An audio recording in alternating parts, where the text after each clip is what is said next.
KGF chapter 2 एक ऐसी माँ की कहानी है जिसने अपने जीवन में बहुत कुछ सहा है और वे चाहती है कि उनका बेटा उनके तरह ना रहे। वे चाहती है कि जब वे मरे तब कम से कम अमीर बने। यह पूरे देश के लिए एक भरोसेमंद बिंदु है। KGF chapter 2 is the final instalment in the KGF franchise. Hi दोस्तों, welcome back to my channel movies tribe. आज की प्रेजेंटेशन है केजीएफ चैप्टर 2 जिसके डायरेक्टर प्रशांत नील है और IMDb की ओर से 8.5 आउट ऑफ 10 की रेटिंग दी गई है, जिसे ऑडियंस ने काफी ज्यादा पसंद किया है। आज की ये मूवी यदि आपको पसंद आए तो प्लीज मेरे इस चैनल को लाइक करें, सब्सक्राइब करें और हाँ, बेल आइकन दबाना ना भूलें। कहानी की शुरुआत में हम देखते हैं कि आनंद जी जो केजीएफ की पूरी कहानी सुना रहे होते हैं, पर हार्ट अटैक होने की वजह से वे हॉस्पिटल में एडमिट हो जाते हैं, जहां उनके बेटे वैजेंद्र आते हैं। पर स्टोरी तो अभी आधी हुई है और सभी कोई को पूरी कहानी सुनने का बहुत लालसा होता है। जर्नलिस्ट के रिक्वेस्ट करने पर वैजेंद्र उनके ऑफिस आते हैं और उस बुक को ढूंढने की कोशिश करते हैं। बहुत ढूंढने के बाद बुक अंत में मिल ही जाता है और आगे वैजेंद्र कहानी पढ़ना शुरू करते हैं। कहानी फ्लैशबैक में चली जाती है, जहां गरोरा के मरने के बाद सभी लोग रॉकी के पक्ष में आ जाते हैं और जो लोग केजीएफ में काम करते हैं वे सभी लोग गरोरा के आदमियों के साथ लड़ाई करते हैं और अंत में रॉकी केजीएफ को जीत ही लेते हैं। आगे रॉकी बताते हैं कि उसने गरोरा के भाई विराट को भी मार डाले हैं। आगे हम देखते हैं कि रॉकी रीना को भी उठाकर ले आते हैं। रॉकी रीना के बारे में बहुत कुछ बुरा भला बोलते हैं, जिसे कमल और रीना के फादर राजेंद्र देसाई को ये सब बातें अच्छी नहीं लग रही होती है। इस बात से कमल रॉकी के साथ हाथापाई करने लगते हैं और रॉकी गुस्से में आकर कमल को जान से मार देते हैं। इधर केजीएफ के लोगों की जीवन शैली काफी सुधर जाती है और सभी लोग रॉकी को भगवान की तरह रिस्पेक्ट करते हैं। आगे हम देखते हैं कि रॉकी बनराम के पास जाते हैं। बनराम एक्चुअली गरोरा का राइट हैंड था, पर अब गरोरा के मरने के बाद रॉकी बनराम के साथ काम करना चाहते हैं, पर बनराम पहले इनकार करता है और फिर कुछ देर बाद रॉकी के साथ हाथ मिला लेते हैं। आगे बनराम रॉकी को सजेस्ट करता है कि उसके सिक्योरिटी को पहले से ज्यादा बढ़ाना होगा और उन्हें ट्रेनिंग भी दी जाएगी। पर जब रॉकी पार्ट 1 में मेंटेनेंस रूम में गए थे तब उन्हें पता चला था कि केजीएफ में पूरे 9 माइंस है और वहां पर केवल एक ही माइंस खोली गई थी, क्योंकि सूर्यवर्धन नहीं चाहते थे कि 9 माइंस की सच्चाई सभी को पता चले, क्योंकि केजीएफ पर खतरा और भी बढ़ जाएगा और ये सब बातें पूरे पार्टनर्स को पता चलता है। तभी रॉकी का भाव और काफी बढ़ जाता है। रॉकी सभी को सजेस्ट करता है कि वे सब साथी उनके साथ मिलजुल कर अच्छे से काम करें। आगे हम देखते हैं कि सारे वर्कर्स इन 8 माइंस पर जाते तो हैं, पर काम करने से काफी घबराते हैं। पर रॉकी काफी सख्ती से वे पहले अकेले ही माइन पे काम करने लगते हैं और इसे देखकर सारे वर्कर्स काफी प्रोत्साहित हो जाते हैं और काम करना शुरू कर देते हैं।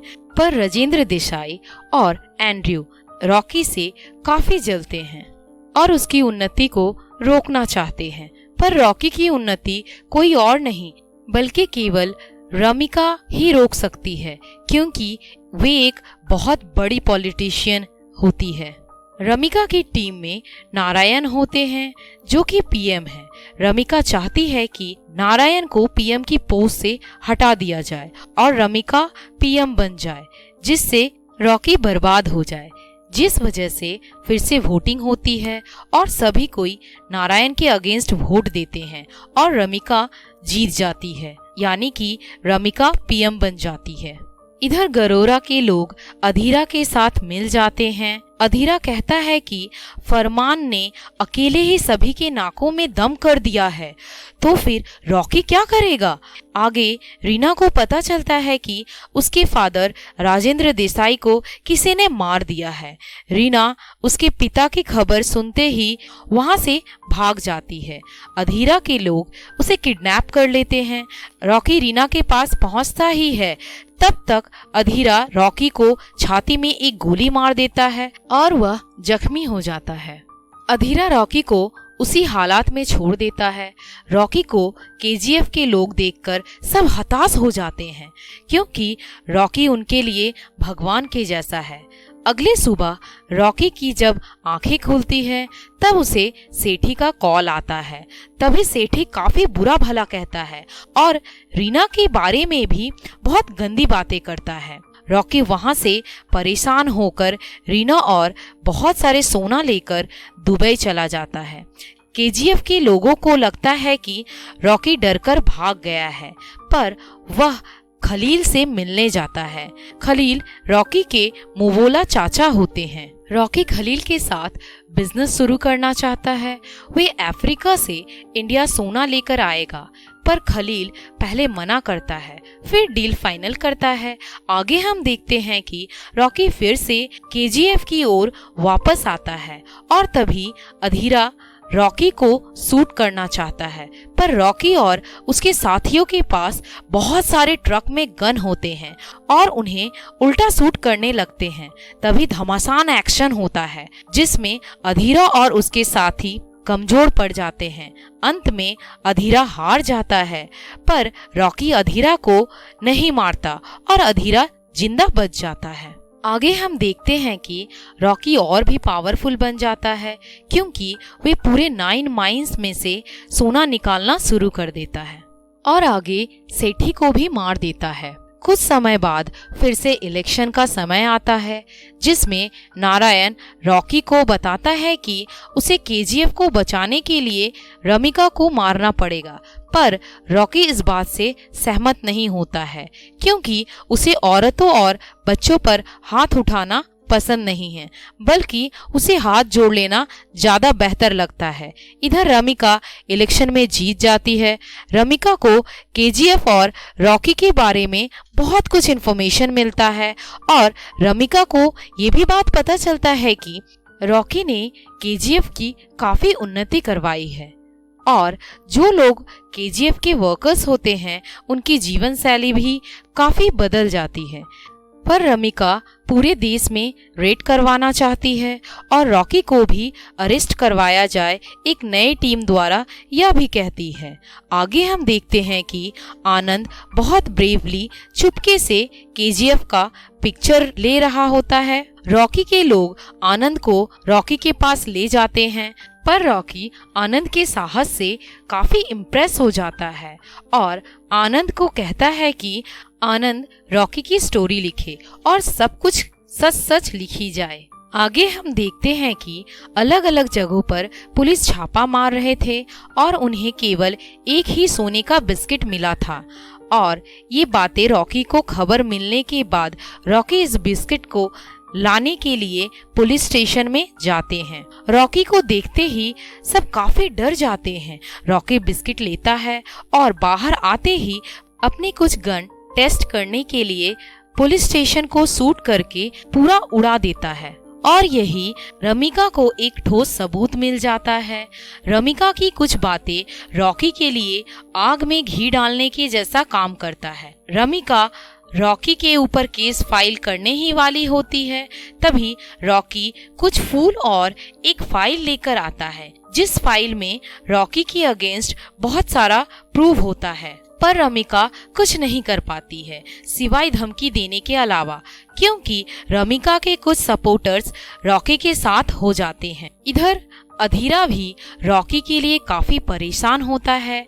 अधीरा को इस बात का भी पछतावा होता है कि उसने रॉकी को क्यों जिंदा छोड़ दिया था और रॉकी की आखिरी गलती थी कि उसने अधीरा को भी जिंदा छोड़ दिया था। बहुत कष्ट करके अधीरा को तीसरे माइन तक पहुंचने का रास्ता खोज लेता है, पर वहां पर काफी सिक्योरिटी होती है। वे एंड्रयू की हेल्प लेकर वहां तक पहुंचना चाहता है और एंड्रयू को अधीरा का काम करना पड़ेगा, नहीं तो अधीरा एंड्रयू को भी मार देगा। आगे हम देखते हैं कि रॉकी के सपोर्टर्स रॉकी से पूछता है, तुम काफी बदल गए हो, तुम्हारी लालच भी काफी बढ़ गई है, तुम ये सब क्यों कर रहे हो। रॉकी को अपने माँ की बातें याद आती है और बहुत साल बाद रॉकी को उसके माँ की दफनाई हुई जगह को खोज निकालता है और उस जगह पर एक सुंदर सा समाधि बनाता है और अपने पिताजी को देखभाल करने के लिए रखता है, क्योंकि रॉकी के पिताजी काफी नशा करते थे और अपने परिवार के लिए कभी भी उनके पास समय नहीं था। ये सब रीना देखती है और रॉकी के प्रति मोहित हो जाती है, उसके साथ शादी कर लेती है। इधर अधीरा रास्ते की खुदाई करवाना शुरू करवाता है, जिससे वे जल्द ही माइन तक पहुंच सके। रीना माँ बनने वाली होती है और ये खबर रॉकी को देती ही है। तब तक अधीरा के लोग रीना को पीछे से अटैक करते हैं और उसे जान से मार देते हैं। रॉकी अपने खुशी को जाहिर भी नहीं कर पाता है और उसे बहुत बड़ा झटका लगता है। यहाँ पर रॉकी और अधीरा के बीच घमासान युद्ध शुरू हो जाती है, जिसमें अधीरा बहुत बुरी हालात से मारा जाता है। रॉकी को कहीं से पता लगता है कि अधीरा को माइन के रास्ते के बारे में कहीं बाहर से पता चला था। रॉकी पार्लियामेंट पहुंचता है और नारायण को शूट कर देता है, क्योंकि ये सारे प्लान नारायण का ही था। नारायण को लगता था कि अधीरा और रॉकी के बीच युद्ध होगा, वे दोनों मारे जाएंगे और फिर नारायण केजीएफ का मालिक बन जाएगा। इधर रमिका रॉकी के लिए डेथ वारंट निकालती है, भले ही उसकी पद इस वजह से चली क्यों ना जाए। गवर्नमेंट को रॉकी के अगेंस्ट पक्का सबूत मिलने के कारण एक बहुत बड़ी फोर्स उसके पीछे लगा देते हैं। केजीएफ के सभी लोगों को केजीएफ से बाहर निकाल दिया जाता है और रॉकी को ढूंढने लगते हैं, पर रॉकी केजीएफ में नहीं होता है। रॉकी एक शिप में होता है, जो शिप सोने से भरी होती है।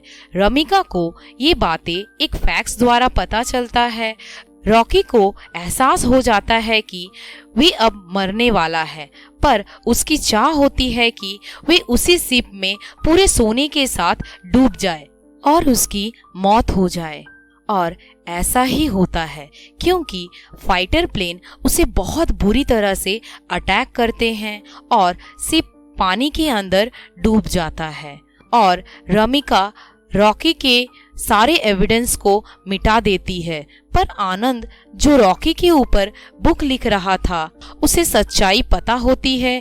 केजीएफ के लोग रॉकी की एक बड़ी स्टैचू बनाते हैं, क्योंकि केजीएफ के लोग अभी भी रॉकी को ही भगवान मानते हैं और अपनी आगे की जीवन जीते हैं, क्योंकि रॉकी गैंगस्टर नहीं बल्कि एक मर्द था, सच्चा मर्द। और मूवी यहीं समाप्त हो जाती है। Thank you for watching. Goodbye guys.